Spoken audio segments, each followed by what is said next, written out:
Moscow, Israel is determined to continue its strikes on Iranian targets in Syria, Prime Minister Benjamin Netanyahu told Russian President Vladimir Putin in Moscow on Wednesday, in their first working meeting since Syria accidentally downed a Russian plane during an Israeli aerial assault in Syria last September. Follow ENet News on Facebook and Twitter. The talks were to focus on IDF activity in the region and the Iranian entrenchment in Syria. PM Netanyahu and Russia's Putin. The Prime Minister also highlighted what he said were his own personal ties to Putin, and credited this relationship with making the Middle East more secure. "I would like to congratulate you and the Russian people on Defender of the Fatherland Day. We will never forget the roles played by Russia and the Red Army in defeating the Nazis. Several days ago we decided to complete funding for the Museum of the Jewish Fighter in World War II.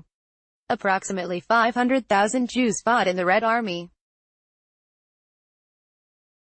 Soon we will dedicate a memorial in Jerusalem to those who fell during the siege of Leningrad. Mr. President, I would like to invite you to be our guest of honor. No one is more deserving. Mr. President, I have counted 11 meetings between us since September 2015. The direct link between us is a vital component in preventing risks and friction between our militaries, and contributes to security and stability in the region. The greatest threat to stability and security in the region comes from Iran and its proxies. We are determined to continue our vigorous action against the attempts by Iran, which calls for our destruction, including its attempts to entrench militarily in Syria, the Prime Minister said. I would like to discuss this with you, but also our excellent bilateral relations, which are due to the over 1 million Russian speakers who have contributed greatly to Israel, have become part of us and have brought the Russian culture as part of Israeli culture. Moreover, tourism is at an all-time peak. 400,000 Russians visit Israel every year and approximately 200,000 Israelis visit Moscow every year. I have the honor of contributing a little to this statistic.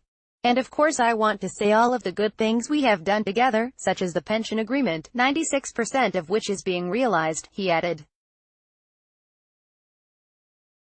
And indeed, in all of these areas, I would like to thank you for your friendship and the direct, open and genuine manner in which we maintain the links between Russia and Israel. Thank you, Mr. President, Netanyahu said. Putin in turn welcomed Netanyahu, saying, "It is very important that we continue to cooperate between ourselves."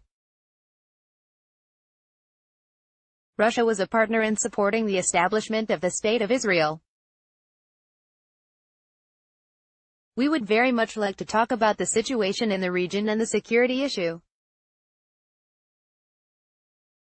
Departing for Russia, photo, GPO, I am heading off to an important meeting with Putin in Russia, Netanyahu said before taking off from Israel on Tuesday night.